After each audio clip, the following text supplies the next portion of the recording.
selamat pagi. Hadir lagi kita dalam acara rutin mingguan Tanya Apa Saja atau TAS persembahan dari Departemen Obstetri dan Ginekologi FK UNER dan RSUD Dr. Sutomo. Dan hari ini adalah istimewa karena tepat edisi TAS yang ke-100 dan kebetulan akan menghadirkan pakar-pakar dari divisi uroginekologi rekonstruksi. Yang pertama yaitu nantinya akan bertindak sebagai moderator, yaitu Dr. Gatot Hardianto, spesialis obgyn konsultan urogen rekonstruksi, dengan nantinya menghadirkan dua narasumber, yakni Dr. Eti Mardian, spesialis obgyn konsultan uroginekologi rekonstruksi, dan juga Dr. Priyono Wibowo, spesialis obgyn konsultan urogen rekonstruksi.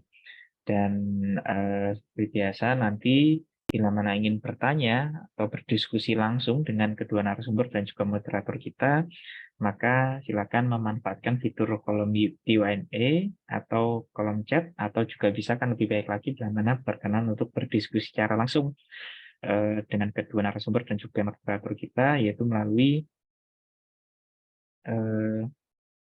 kolom fitur chat atau juga nanti dengan raise hand supaya nanti bisa live dan bisa berdiskusi langsung.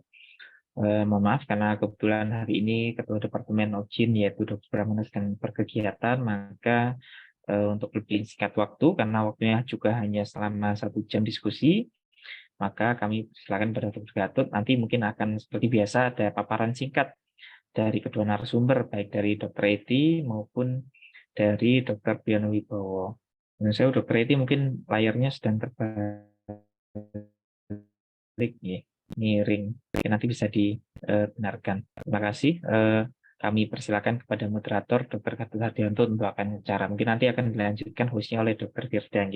Matur nuwun, mohon maaf. Terima kasih. Silakan Dr. Gatot. Oke, terima kasih Dr. Seto selaku host pada acara TAS ini. Oke, Assalamualaikum warahmatullahi wabarakatuh. Bismillahirrahmanirrahim. Kita mulai acara TAS yang edisi ke-100 di tahun 2023. Saya senang sejawat sekalian sudah bisa bergabung bersama kita lagi untuk berdiskusi terkait dengan topik pada pagi hari ini yang sudah disiapkan oleh para narasumber. Baik, kami menyapa Dr. Eti Mardian, spesialis obstetri ginekologi, konsultan uroginekologi. Selamat datang, selamat pagi. Kemudian juga Dr. Priyono Wibowo, spesialis obstetri ginekologi, konsultan uroginekologi rekonstruksi. Juga selamat pagi, selamat datang. Terima kasih kepada dua narasumber yang telah berkenan untuk nantinya berbagi selama 1 jam ke depan dengan sejawat sekalian.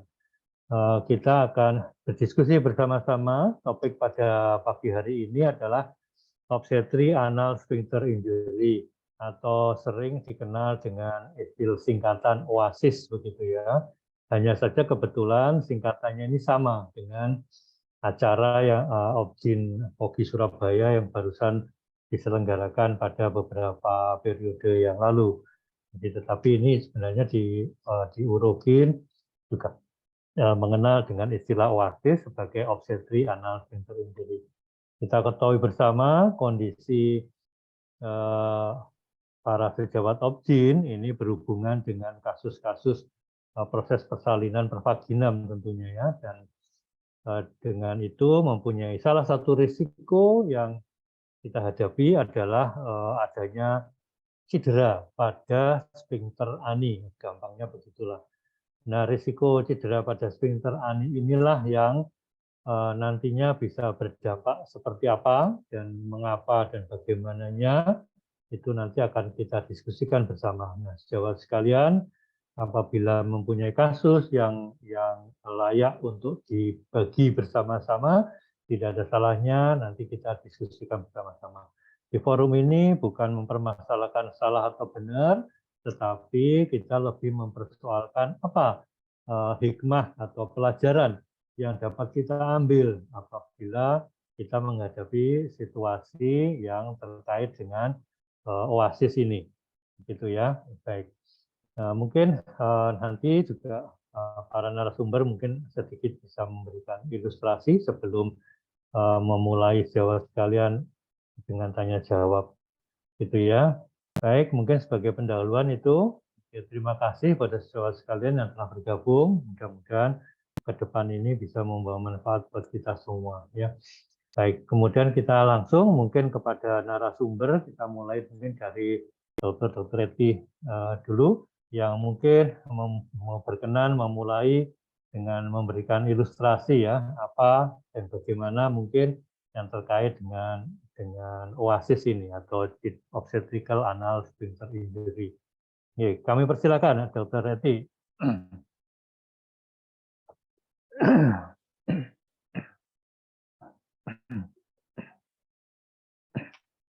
Masih mute barangkali ya. Baik, terima kasih banyak Dr. Gatot atas kesempatannya. Mohon maaf ini mungkin slide-nya sulit saya tampilkan ya, tapi sekilas mungkin yang bisa kami jelaskan adalah terkait OASIS ini adalah sesuatu yang memang menjadi kompetensi kompetensi dasar bagi SPOG. Semua SPOG harus bisa. Karena apa? Karena pengetahuan dan keterampilan tentang OASIS itu sangat dibutuhkan karena tindakan persalinan, pervaginam itu adalah suatu pekerjaan dalam tanda kutip ya, yang akan kita temui sehari-hari. Jadi dengan pengetahuan yang baik tentang OASIS, kemudian dengan keterampilan yang baik tentang OASIS, baik itu mengenai pengertian, kemudian cara mendiagnosis, kemudian komplikasi yang bisa ditimbulkan maupun tata laksananya, itu nantinya akan memberikan gambaran kualitas hidup yang baik bagi penderita. Jadi tadi seperti yang disebutkan oleh Dr. Gatot bahwa OASIS itu adalah obstetric anal sphincter injuries. Jadi yang paling mudah pemahamannya itu adalah OASIS ini melibatkan dampak yang diakibatkan oleh ruptur perineum grade 3 dan 4. Seperti yang kita ketahui bahwa telah ada klasifikasi tentang ruptur perineum, jadi ada grade 1, grade 2, grade 3, dan grade 4. Grade 1 hanya kena kulit dan mukosa, kemudian grade 2 mengenai pada otot-otot perineum ya, mulai dari otot yang superficial, otot di seputar diafragma perineum, kemudian diafragma pelvic, dan yang grade 3 itu adalah kena otot tapi bukan otot itu, otot yang lebih dalam lagi yaitu otot sphincter anus. Dan grade 4 itu adalah mengenai pada mukosa anus. Jadi yang disebut dengan OASIS itu apabila ruptur perineumnya itu sudah mengenai grade 3 dan grade 4.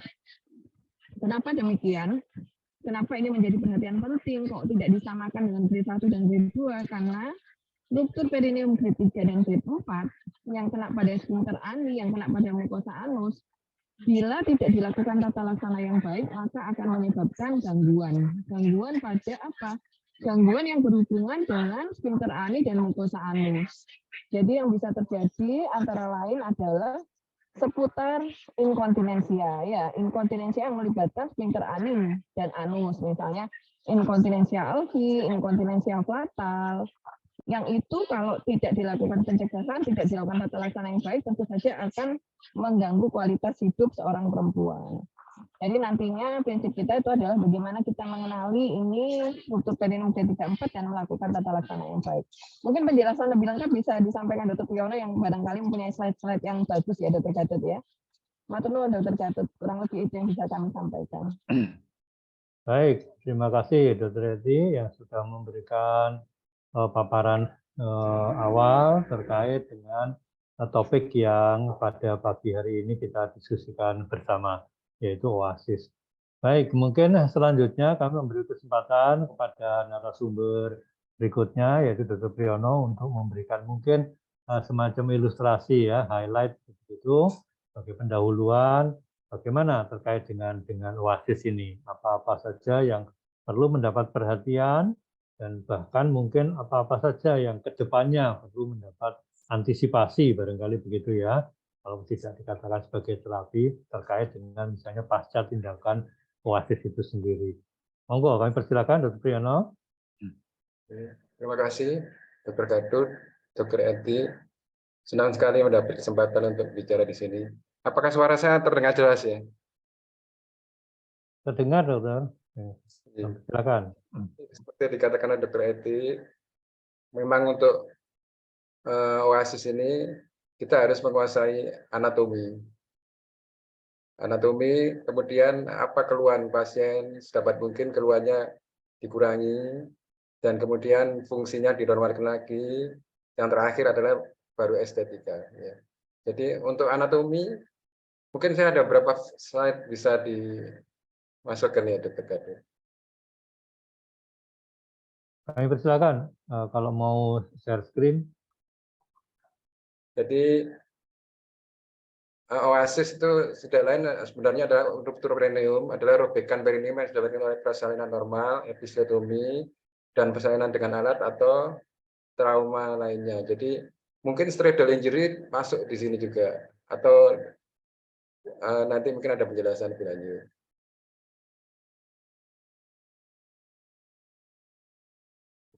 Dan klasifikasinya disebutkan dari Dr. Eti tadi, derajat 1 ruptur perineum, kulit perineum dan mukosa. Yang untuk kita adalah derajat 3 dan derajat 4. Derajat 3 menimbulkan defek pada sphincter ani. Ini termasuk Oasis berarti, sphincter ani. Defek 4 sudah mengenai mukosa anorektal. Lanjut. Ya, ini anatominya kita harus menguasai agar repair-nya nanti bisa tepat. Dengan demikian anatomi kembali normal dan keluhan pasien berkurang. Lanjut.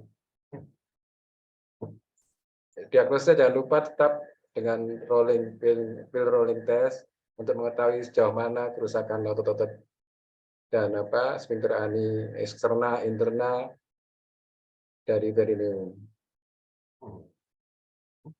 Dan ini untuk peraganya anus, sphincter ani interna dan yang eksterna yang lebih luar dengan teknik penjahitan yang masing-masing berbeda. Ya. Lanjut. Ini teknik penjahitan anus rektum dengan simpul di dalam. Kalau dulu simpulnya dengan inverted, sekarang ada pilihan dan menurut evidence base ini cukup bagus. Ya. Mungkin itu Dr. Gatot. Jadi nanti bisa dikembangkan waktu diskusi. Terima kasih. Assalamualaikum warahmatullahi wabarakatuh. Baik Dr. Riono, terima kasih atas ilmu untuk berbagi ilmunya, slide-slide-nya ya cukup menarik. Baik, mungkin sebagai menggarisbawahi mungkin ya, ini tadi terkait dengan anatomi yang disampaikan Dr. Pri, Dr. Riono, bahwa perlu mendapat perhatian karena apa yang akan kita lakukan koreksi di dalam injury ini, dalam Oasis ini adalah kita akan mencoba mengembalikan anatomi seoptimal mungkin ya, seanatomis mungkin begitu. Dan kemudian terkait dengan anatomi yang sudah bagus, harapannya mendapatkan fungsi yang bagus. Nah, fungsi yang bagus itu tadi disampaikan oleh Dr. Pri, salah satunya bisa diketahui dari keluhan yang ada ya. Apakah fungsinya tidak bagus, ada keluhan muncul, kalau kemudian anatominya bagus menjadikan fungsi yang bagus, itu keluhannya menjadi membaik atau menghilang ya. Kemudian terkait yang terakhir memperhatikan aspek estetik. Barangkali nanti mungkin estetik ini terkait dengan bagaimana kita melakukan care yang baiknya. Oke. Baik, mungkin tadi disampaikan terkait dengan perhatian tentang yang mungkin akan ditambahkan lagi oleh Dr. Eti, bagaimana dengan teknik-tekniknya. Tadi bisa disinggung sedikit oleh Dr. Pri terkait dengan penjahitan tadi ya. Mungkin ada teknik-teknik khusus yang perlu mendapat perhatian terkait dengan Oasis ini. Monggo, mungkin Dr. Eti bisa menambahkan. Kami persilakan Dr. Eti. Oke, sebelum menunggu ada tanya jawab barangkali ya. Ya. Terima kasih banyak Dr. Gatot. Jadi sebenarnya prinsip kita melakukan pengenalan terhadap kasus Oasis itu yang pertama diagnosis dulu ya Dr. Gatot ya. Diagnosis itu harus dilakukan dengan adekuat. Cara melakukan diagnosis yang adekuat itu adalah kita harus tahu teknisnya, yaitu dengan melakukan pill rolling test. Jadi pill rolling test ini penting untuk mengetahui apakah sphincter ani itu ikut terobek apa tidak, kemudian apakah mukosa anus itu terobek apa tidak. Cara mendiagnosis ini selain dari keterampilan kita juga harus kita pastikan bahwa pencahayaannya baik ya. Kemudian yang kedua, kalau memang ternyata betul ini kasusnya adalah kasus struktur perineum grade 3 dan 4, maka kita harus mempunyai pemahaman bahwa tekniknya akan sangat berbeda dengan grade 1, 2. Kenapa? Karena yang kita jahit itu bukan hanya sekedar otot perineum, bukan hanya sekedar otot levator ani.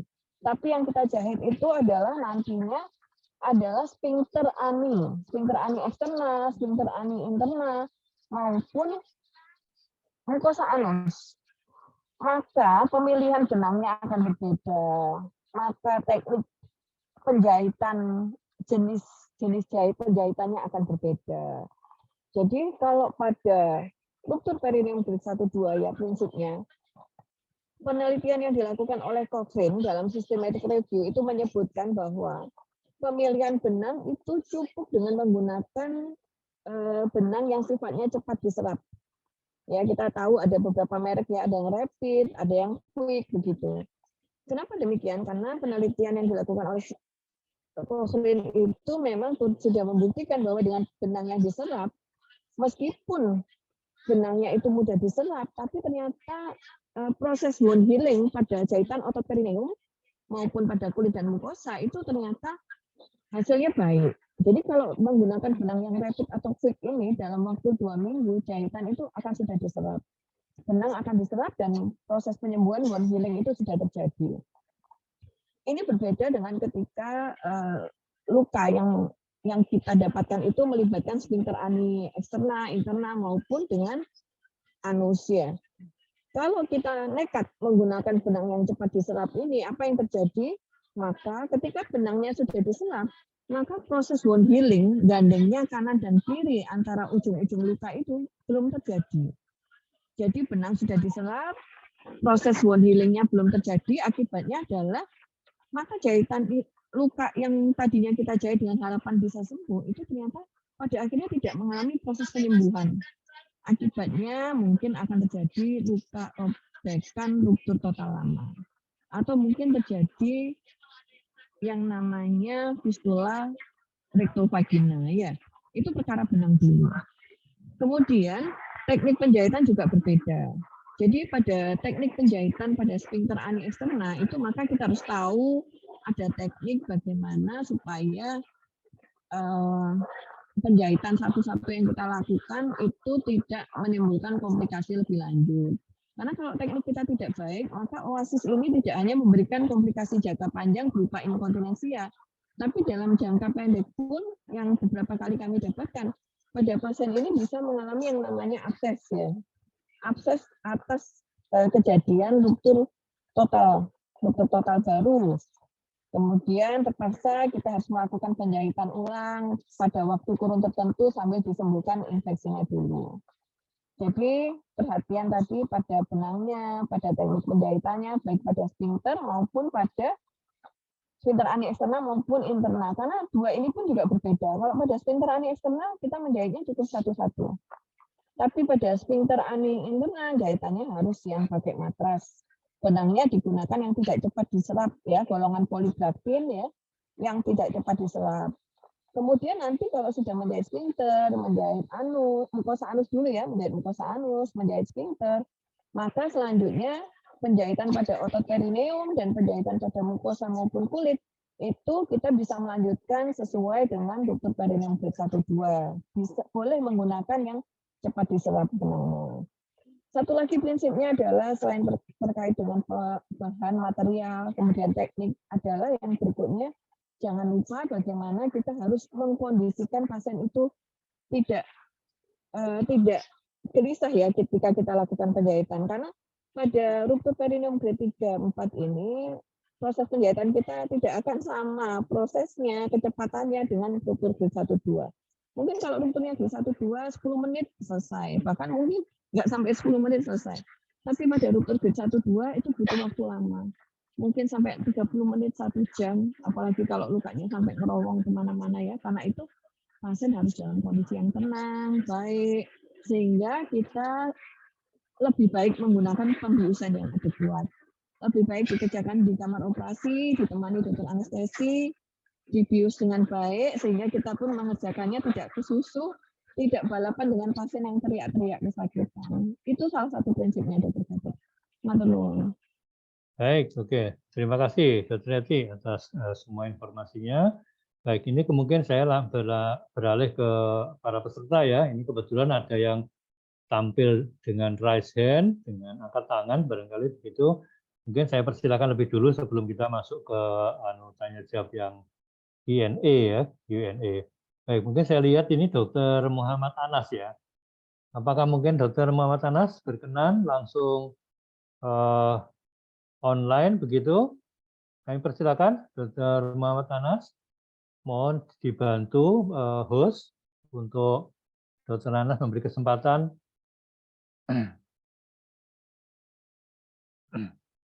Yeah. Bisa host membantu untuk memberi kesempatan Dr. Anas yang raise hand, yang angkat tangan untuk bertanya barangkali. Sampun dipersilahkan untuk bertanya, tapi mungkin bisa karena kepencet, dokter. Oh begitu ya, baik, baik, baik, baik. Mohon maaf, dokter, ini ada pertanyaan di kolom Q&A, dok. Oke, saya buka dulu. Baik, ini ada pertanyaan dari siapa nih? Oh, namanya tidak disebutkan ya. Baik. Selamat siang, dokter. Bagaimana membedakan sphincter ani interna, sphincter anal eksterna? Dan kalau menjahit sphincter ani interna dan eksterna menggunakan teknik dan benang apa? Terima kasih, dokter. Baik ya. Jadi tadi sudah sempat disinggung oleh dokter Eti barangkali ya teknik. Baik, mungkin lebih detail barangkali terkait dengan sphincter ani interna dan eksterna. Bagaimana membedakannya dan bagaimana menjahitnya. Mungkin saya persilakan mungkin Dr. Priyono bisa membantu memberikan asupan kepada sejawat yang bertanya ini. Yang persilakan Dr. Pri. Tadi sudah disinggung sedikit oleh Dr. Eti, tapi tidak apa-apa. Mungkin lebih detail Dr. Pri akan menyampaikan. Yang persilakan. Oh iya. Jadi bagaimana membedakannya dulu, kemudian bagaimana ininya apa namanya menjahitnya masing-masing barangkali. pada ruptur perineum derajat 4 atau 3C, kita harus mendeteksi dulu sphincter ani eksterna. Jadi dengan cara insisi butterfly di mukokutaneusnya kita sisihkan, kita cari sphincter ani eksterna kiri dan kanan, dan jangan dibayangkan pasti robekannya di tengah, kadang-kadang ada yang ke kiri, agak sirong ke kanan. Setelah kita dapatkan sphincter ani eksterna, kita klaim dulu, kemudian kita telusuri mulai ke arah pangkalnya, yang dijahit dulu sudah tentu rektumnya. Setelah rektum, baru sphincter ani interna secara matras dan sphincter ani eksterna dengan teknik yang tadi sudah sebutkan Dr. Eti bisa overlap atau end to end. Hasilnya sama saja. Mungkin itu Dr. Eti. Baik, jadi bagaimana membedakannya tadi ya mungkin sejawat sekalian. Jadi membedakannya. Untuk membedakannya mungkin saya juga akan membantu bahwa kita kembali ke anatomi barangkali ya, ke anatomi. Jadi yang mana sphincter ani interna dan yang mana sphincter ani eksterna. Kalau sphincter ani interna itu adalah perpanjangan dari rektum ya, barangkali begitu. Jadi perpanjangan dari anus dan rektum. Jadi dari dinding anorektal itu sendiri, itu sphincter ani interna. Tetapi kalau sphincter ani dan itu terdiri dari otot polos ya. Tetapi kalau sphincter ani eksterna itu merupakan anatomi tersendiri, itu merupakan sphincter yang merupakan otot lurik. Jadi tolong dibedakan bahwa yang interna itu adalah otot polos dan itu merupakan bagian dari dinding anorektal, jadi lumen lumen ya, dinding lumen dari anus dan rektum. Tetapi kalau sphincter ani eksterna itu ada struktur tersendiri yang terdiri dari otot lurik ya. Jadi memang beda. Jadi bukan otot polos tapi otot lurik, dan itu mempunyai struktur sendiri yang secara umum bisa dikatakan gampangannya melingkari dari si lumen itu, melingkari lumen dari anus ya, jadi melingkari itu sphincter ani eksterna. Kemudian penjahitannya tadi disampaikan ada beberapa teknik ya, yang internal bagaimana dan eksternal tadi sama. Oke, baik, mungkin saya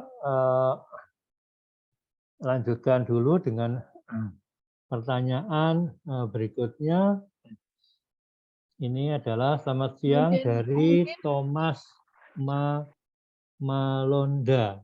Dari Thomas Malonda. Oke, selamat siang dokter. Follow up yang perlu diperhatikan setelah penjahitan ruptur grade 3 dan grade 4.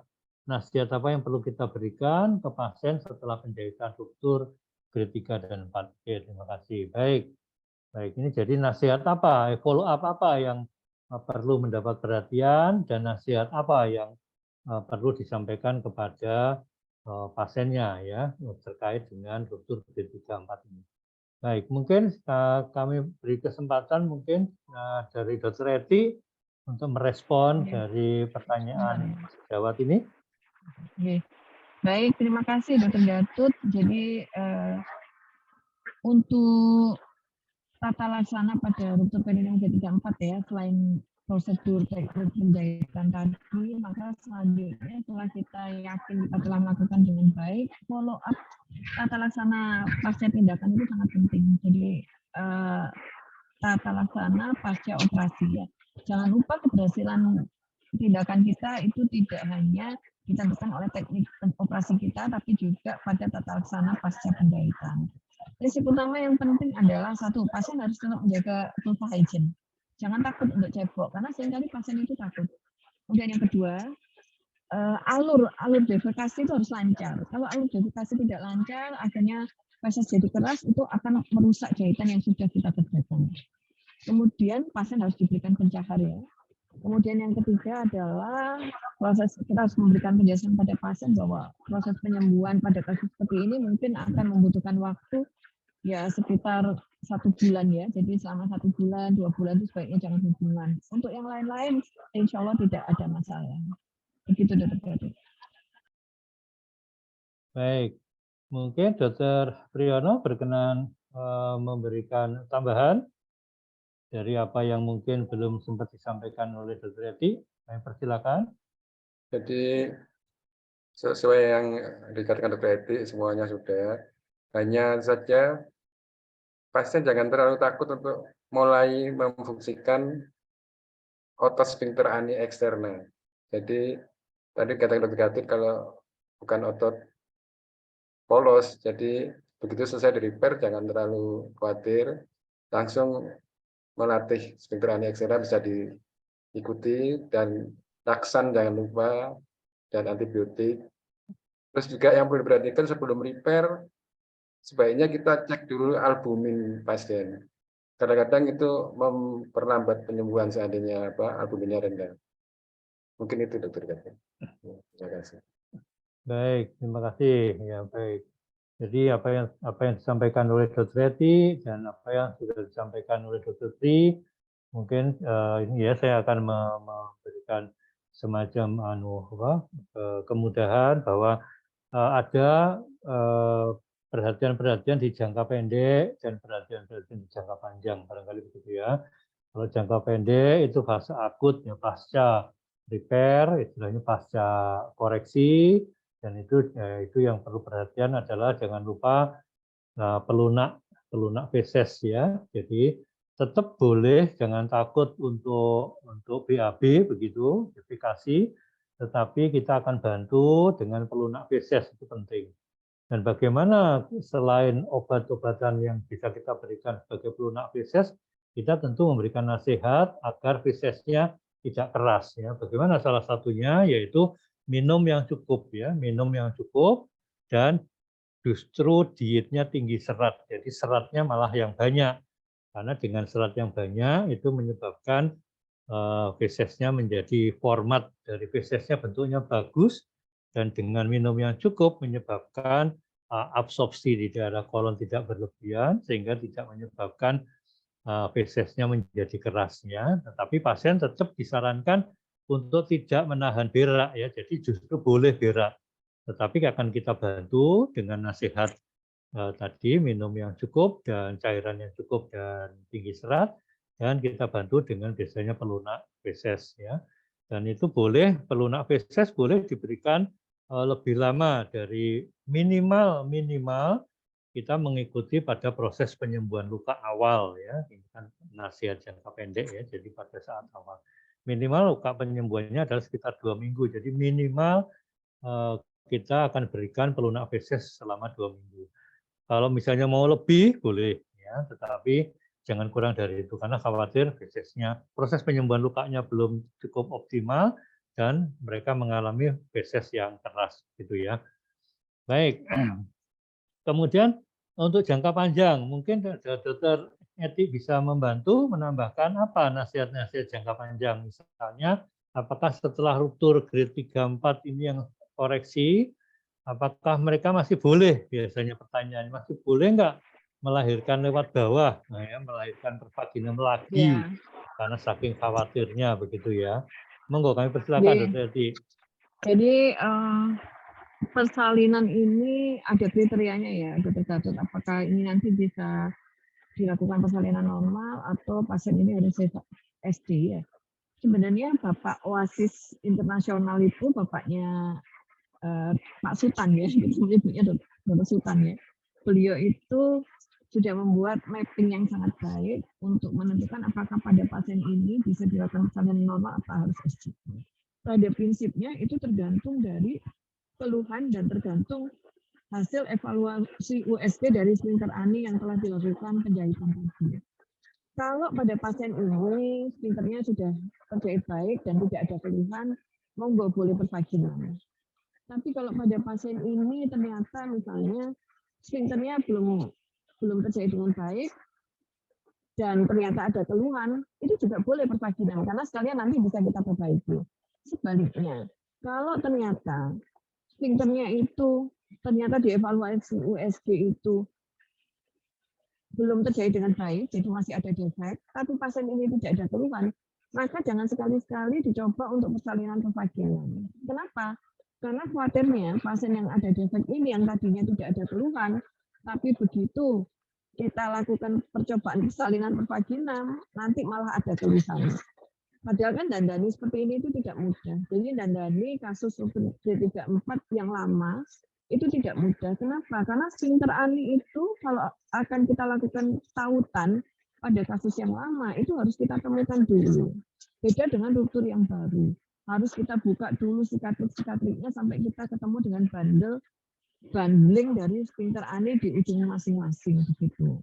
Karena itu kalau kita yakin bahwa pada pasien ini ternyata memang masih ada defek, tapi pasien nggak ada keluhan, lebih baik dilakukan tindakan operasi supaya tidak menyebabkan keluhan pada pasien.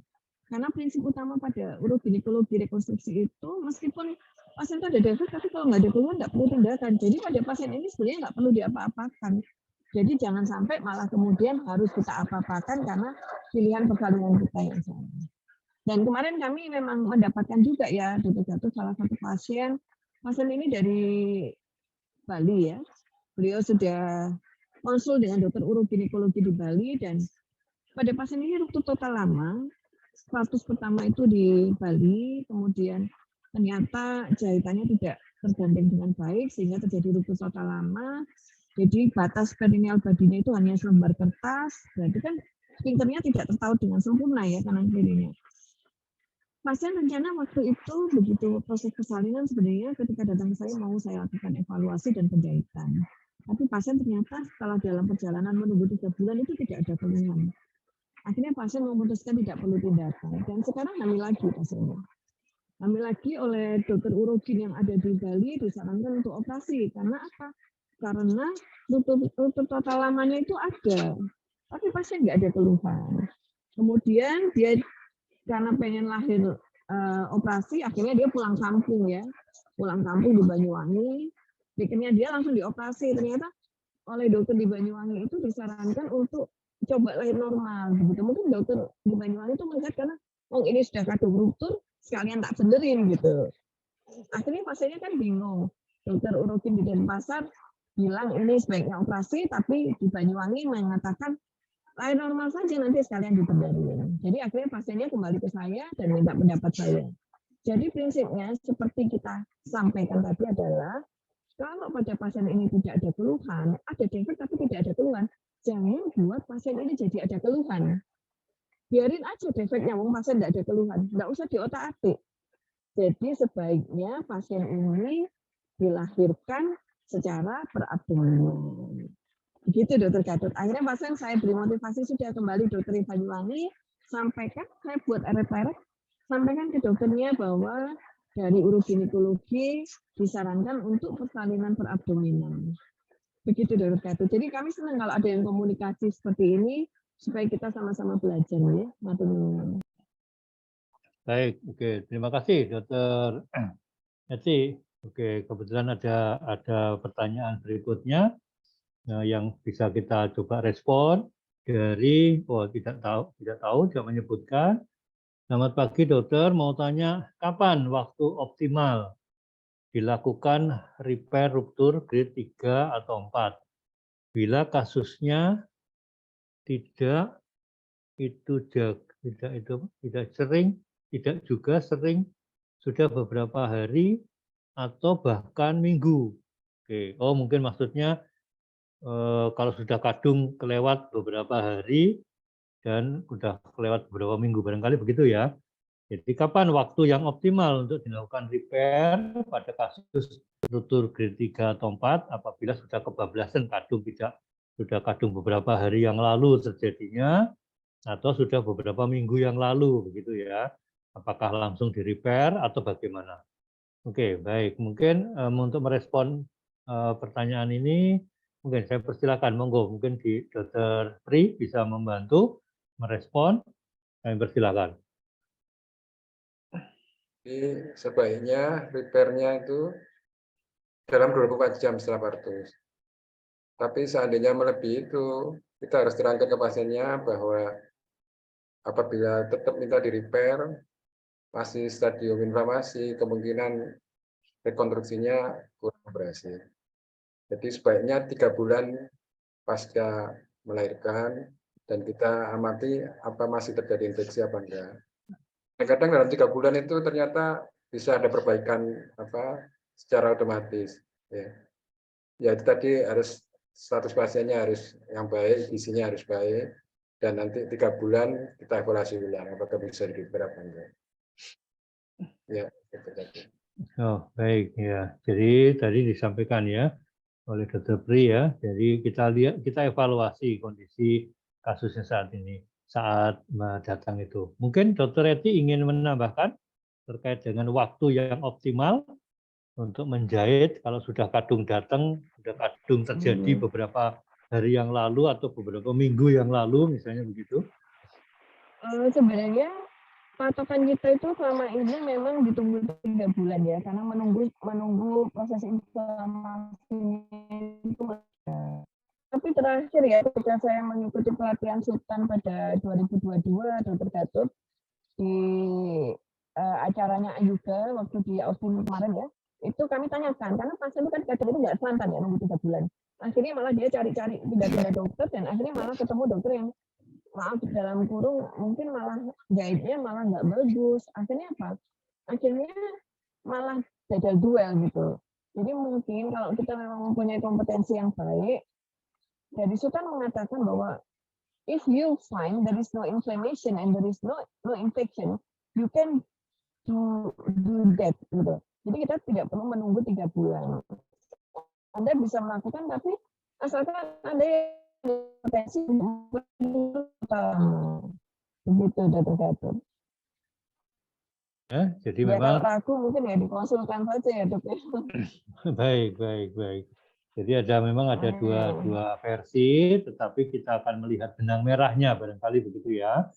Jadi kita pastikan bahwa itu tadi sudah disampaikan oleh Dr. Edi dan sudah disampaikan oleh Dr. Pri, kita pastikan bahwa kondisi saat datang, bahwa jaringan yang akan kita lakukan penjahitan atau kita lakukan koreksi tidak mengalami reaksi inflamasi atau tidak sedang dalam kondisi infeksi, barangkali begitu ya. Itu yang sebenarnya benang merahnya yang harus kita pegang lebih dulu.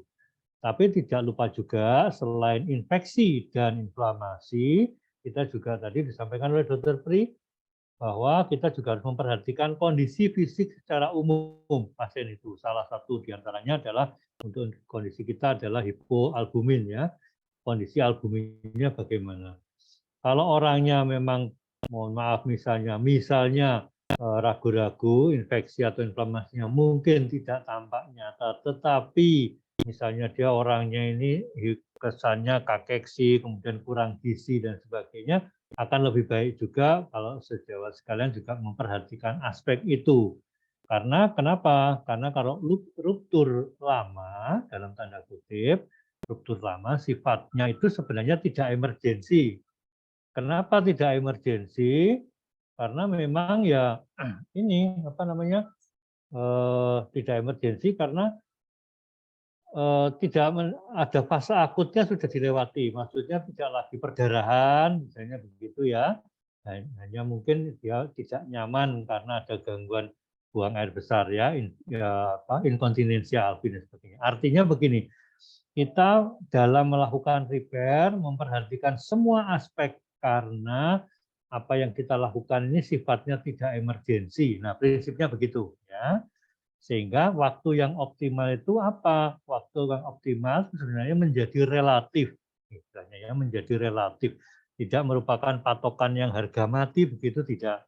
Walaupun tadi kalau memang ragu-ragu, yang tadi sudah disampaikan, biasanya kita mempending atau memastikan bahwa hilangnya proses inflamasi, hilangnya proses infeksi, dan kemudian perbaikan kondisi umum tercapai, biasanya dengan waktu yang kurang lebih 1,5 sampai 3 bulan, biasanya cukup untuk melakukan koreksi sebelum melakukan repair itu sendiri.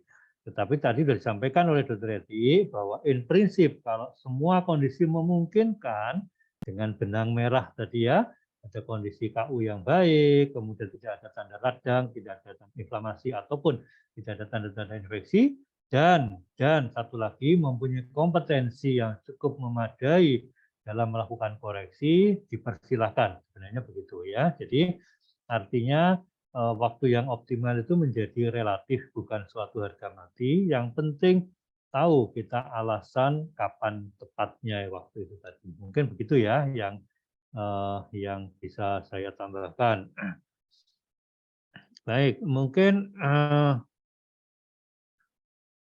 terkait yang ini tadi ya, mungkin yang terkait dengan estetik barangkali, mungkin yang belum sempat disinggung. Bagaimana ini? Apakah penjahitan karena ini jahitnya di daerah anus, apakah kita perlu memperhatikan aspek estetik juga kah? Misalnya begitu. Monggo, mungkin Dr. Eti bisa membantu menambahkan, karena tadi sudah disinggung oleh Dr. Pri sekilas di awal.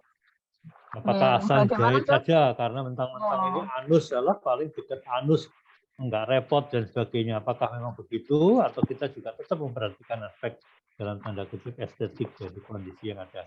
Silakan. Jadi memang kalau perbaikan di urogin itu yang pertama itu adalah anatomi dulu ya.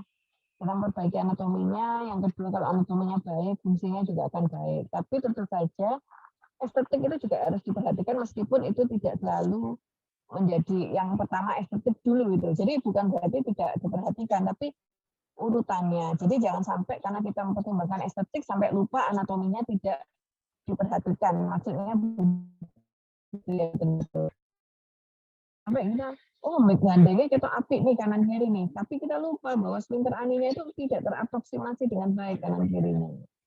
Jadi dalam melakukan penjahitan itu kalau di uroginekologi rekonstruksi itu memang yang pertama adalah anatomi, kemudian kedua fungsi, dan berikutnya rekonstruksi, dan yang terakhir itu ya estetik itu tetap harus diperhatikan. Jadi jangan sampai meskipun fungsinya bagus, tapi ternyata secara estetik kanan kirinya itu tidak baik. Oke. Matur nuwun. Terima kasih Dr. Eti ya. Jadi saya menggarisbawahi apa yang disampaikan Dr. Eti bahwa meskipun itu daerah perineum itu tadi ya, meskipun daerah perineum atau bahkan ini daerah anus itu sekalipun, tetapi tetap perlu kita perhatikan aspek-aspek yang bersifat estetik ya. Jadi sebisa mungkin juga akan kita tata sedemikian rupa robekan yang terjadi itu balik, pulih dan bentuknya juga bagus secara anatominya, secara tampilan juga bagus.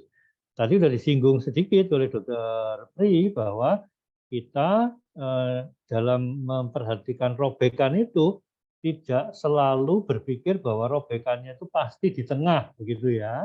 Karena bisa jadi robekan yang terjadi di grade 3-4 itu bisa terjadi karena suatu ketika ada sejawat kita melakukan episiotomi atau mungkin sejawat bidan yang melakukan episiotomi, kemudian dari episnya itu kemudian extend, melebar atau meluas menjadi ruptur grade 3 dan 4 misalnya begitu. Sehingga robekan yang terjadi bisa jadi tidak selalu berada di tengah.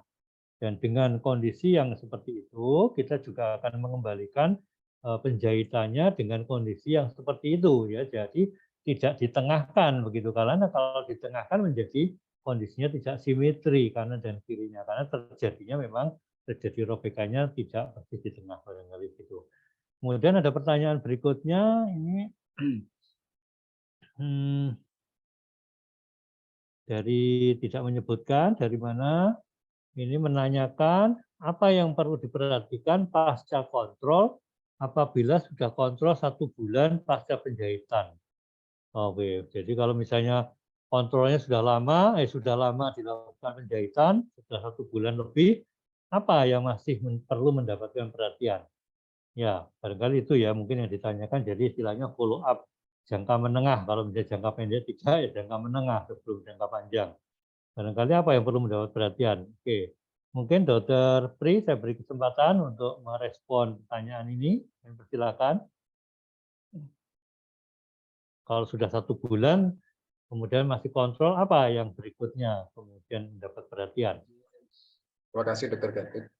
Jadi kembali lagi ke tujuan utama repair itu, kita menanyakan keluhan pasien bagaimana. Apakah sudah lebih nyaman atau fungsinya sudah normal. Dan kalau kita ada USG translabial pun bisa dipakai untuk, kalau dulu mesti endoanal, tapi ternyata sekarang translabial pun bisa mendeteksi keberhasilan terapi kita. Mungkin saya menambahkan sedikit tadi untuk estetika itu, mungkin patokannya kalau kita merepair anus dan vagina, patokannya kalau untuk vagina kita paling enggak 2 jari. Kalau untuk anus 1 jari. Kadang-kadang kita terlalu ketat repair anusnya, kita masukkan 1 jari kita aja susah. Itu nanti pasiennya bisa harus rekonstruksi ulang. Jadi patokannya 1 jari lah untuk anus. Dan kita waktu kontrol kita cek lagi. Terima kasih. Baik, jadi kalau sudah lama, kemudian masih kontrol, apa yang perlu mendapat perhatian? Tadi sudah disampaikan ya, barangkali.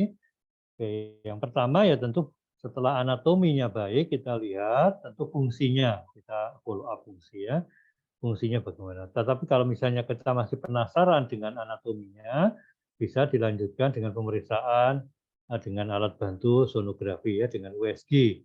Kita USG, apakah minimal struktur yang terjadi, yaitu struktur pentingnya, yaitu sphincter ani eksternalnya, apakah sudah nyambung dengan baik atau belum? Gitu ya, itu bisa digunakan USG. Dulu kita akan menggunakan probe endoanal, biasanya begitu. Tetapi di kita, di Indonesia, kita belum pernah menemukan probe endoanal, sehingga kita bisa memanfaatkan probe transvaginal, probe-nya, kemudian kita posisikan dengan posisi tertentu untuk melihat sphincter. Atau kita kalau misalnya ada USG yang 3 dimensi, kita juga bisa memfungsikan USG dengan proof 3 dimensinya itu untuk kita melakukan evaluasi struktur sphincter ani eksterna pasca repair. Ya, kita lihat apakah dia benar-benar nyambung menjadi satu bulatan yang bagus atau masih mengsle begitu ya, atau bahkan lepas ya. Kadang-kadang suatu ketika sudah dijahit tetapi bentuknya tidak bulat, tetapi mungkin masih ada space begini ya. Nah, kalau memang ada problem anatomi, nah itu nanti kita ikuti juga dengan problem fungsinya ya. Apakah memang ada keluhan atau tidak terkait dengan fungsi defekasi atau inkontinensianya. Nah, kalau tidak ada keluhan, nah ataupun ada keluhan, itu berhubungan dengan nanti selain anatomi dan fungsi, berhubungan dengan follow up jangka panjang. Follow up jangka panjang atau prediksi apakah yang bersangkutan boleh melahirkan pervaginam atau tidak ya, itu tadi yang sudah disampaikan oleh Dokter Eti. Baik. Kemudian mungkin ada pertanyaan lagi nih ya, sebentar saya coba.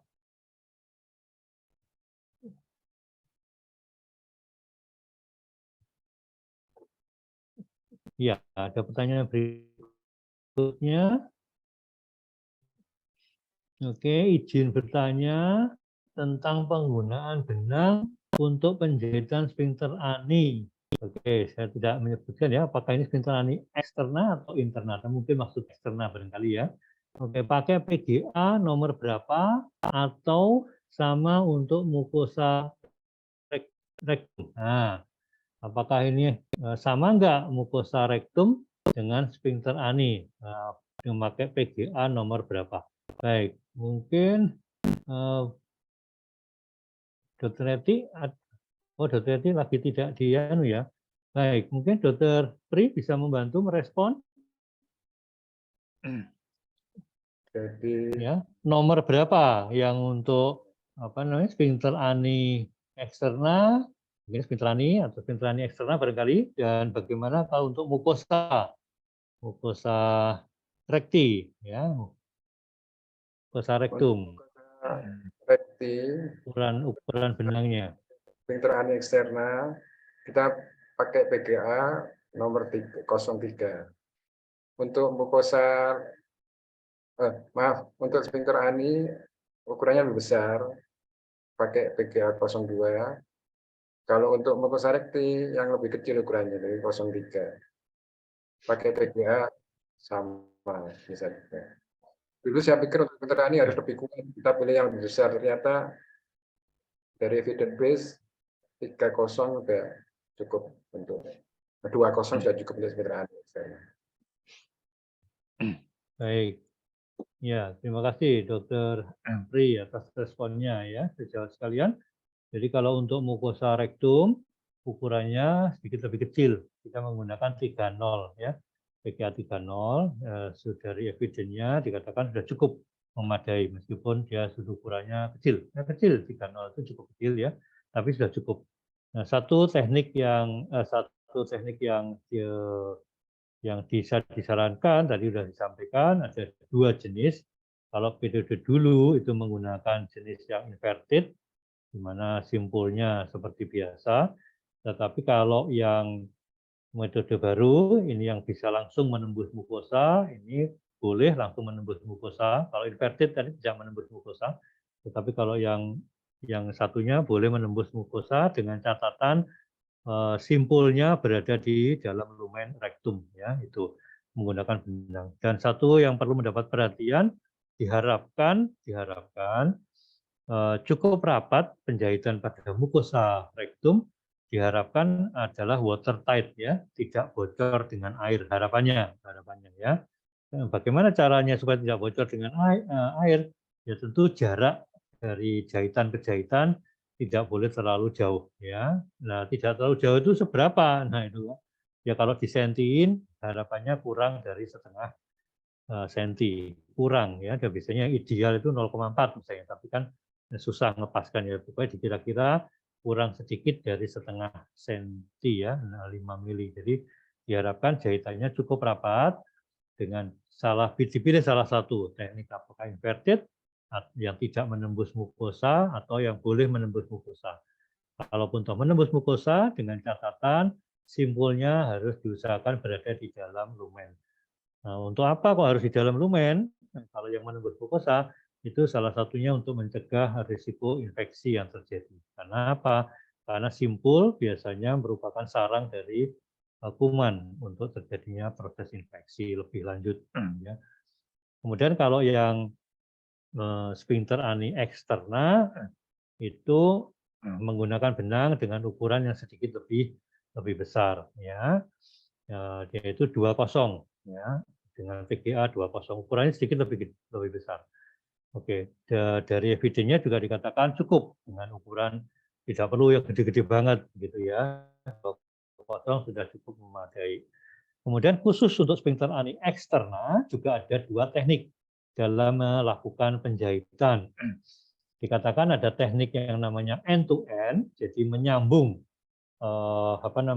sphincter ani, otot sphincter ani eksternnya itu end-to-end, jadi permukaan dengan permukaan, begini nyambungnya, itu end-to-end.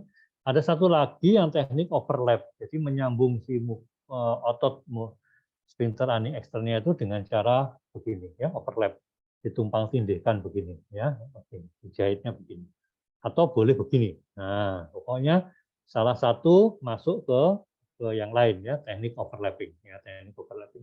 Tapi kalau end to end, ya, jahitnya begini, ya. Oke, monggo. Biasanya kalau dua-duanya boleh dipilih salah satu, ya, dipilih salah satu. Kalau yang fase akut biasanya dia lebih mudah mendapatkan end to end begini. Tapi kalau fase yang ruptur lama memang agak susah kalau mendapatkan begini, karena kita harus melakukan deseksi lebih dulu. Ini dibebaskan dulu jaringan sekitarnya, baru ini muncul, baru yang satunya juga begitu, dibebaskan dulu kiri kanannya, baru muncul, baru kita bisa melakukan teknik overlap seperti ini, begitu ya. Tapi ada 2 teknik, monggo bisa dipilih salah satu untuk penjahitan sphincter ani eksterna menggunakan benang 20, ya. Pilih salah satu, monggo, bisa end to end atau teknik overlap. Jadi yang untuk mukosa rektum ada 2 teknik penjahitan, ya, bisa inverted atau tidak menembus mukosa dan menembus mukosa. Kalau yang sphincter ani eksterna ada 2 teknik dengan benang 20 tadi sedikit lebih besar, ada end to end atau teknik overlap. Barangkali begitu, ya. Ini baik, mungkin ada pertanyaan lagi. Oke, pertanyaan saya rasa sudah tidak ada, ya. Mungkin ada yang ingin bertanya langsung, angkat tangan. Oh, ada saya lihat kalau tidak salah dari apa ini, Dr. Vivi atau ya Vivi Yovita, angkat tangan. Monggo, kami persilakan. Mohon bantuannya, Gus, untuk memberi kesempatan Mbak Vivi atau Dr. Vivi Yovita untuk menyampaikan pertanyaannya. Kami persilakan, mumpung masih ada waktu sedikit. Ya, Mbak Dr. Vivi barangkali, ya, atau Mbak Vivi atau Bu Vivi.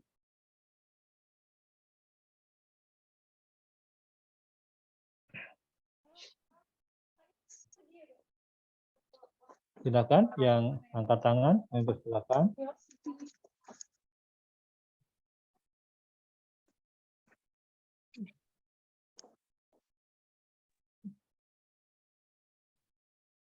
Mohon izin dokter, ini mungkin kepencet juga dokter. Oh baik, mungkin angkat tangannya kepencet, ya, nggak apa-apa. Baik, mungkin ada yang lain yang angkat tangan. Ini ada pertanyaan.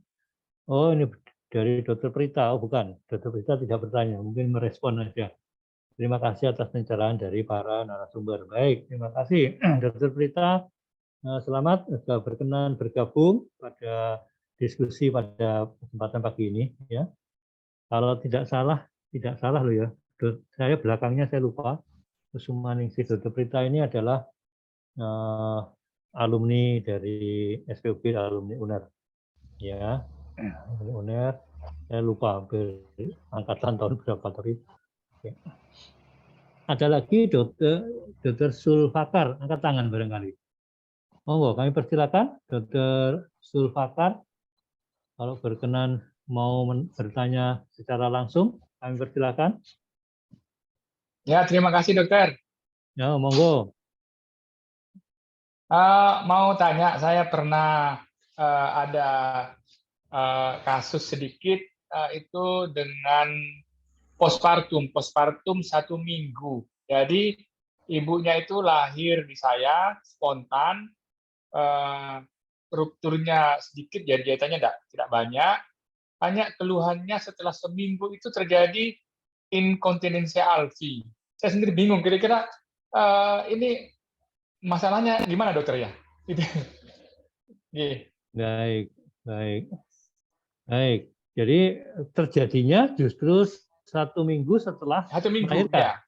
Ya. Jadi sesaat setelah melahirkan tidak ada inkontinensi. Tidak ada masalah, tidak ada masalah. Tidak ada masalah. Baik.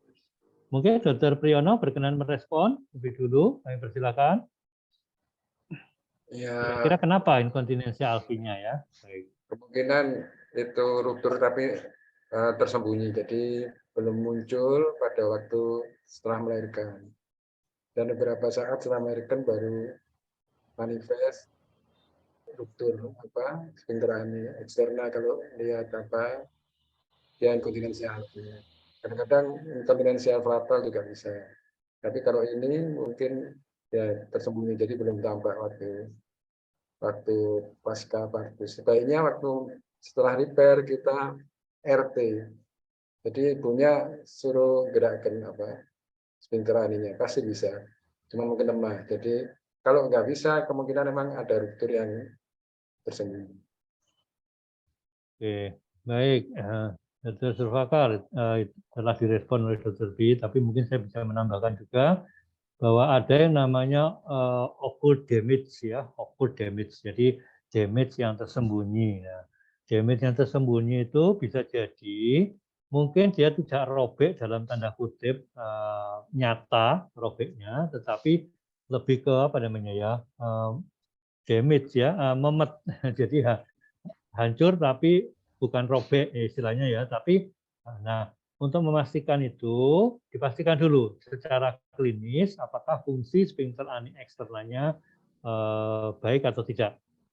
Dan kita lihat kalau memang ada defeknya, maka kita juga pastikan secara anatomi dengan pemeriksaan penunjang. Kalau keluarnya sudah kelihatan utuh begitu, tidak ada salahnya kita melakukan pemeriksaan penunjang apakah memang ada defek. Kalau memang ada defek nyata secara anatomis dan secara fungsi juga bisa dilihat ada gangguan fungsi, penurunan fungsi, maka sebaiknya kita lakukan koreksi. Ya, prinsipnya akan koreksi kalau memang ada damage ya, ada kerusakan dari sphincter ani eksternal. Biasanya kalau problemnya adalah inkontinensia alfi ada beberapa ya, ada berak padat, berak cair atau berak gas atau flatal. Kalau biasanya ya kalau alfi ya, yang nyata, yang berak padat dan cair itu biasanya menyangkut sphincter ani eksterna. Tetapi kalau yang flatal kadang-kadang itu menyangkut sphincter ani interna yang tidak terjahit, biasanya begitu ya. Itu mungkin tambahan. Oke, mengingat mungkin waktu barangkali ya, waktu yang sudah lebih dari jam 11. Baik, kami mengucapkan terima kasih kepada para peserta yang telah berkenan bergabung aktif bersama kita, berdiskusi bersama. Kemudian terima kasih kami sampaikan kepada para narasumber, Dr. Eti dan Dr. Priyono, yang telah berkenan berbagi kepada kita semua.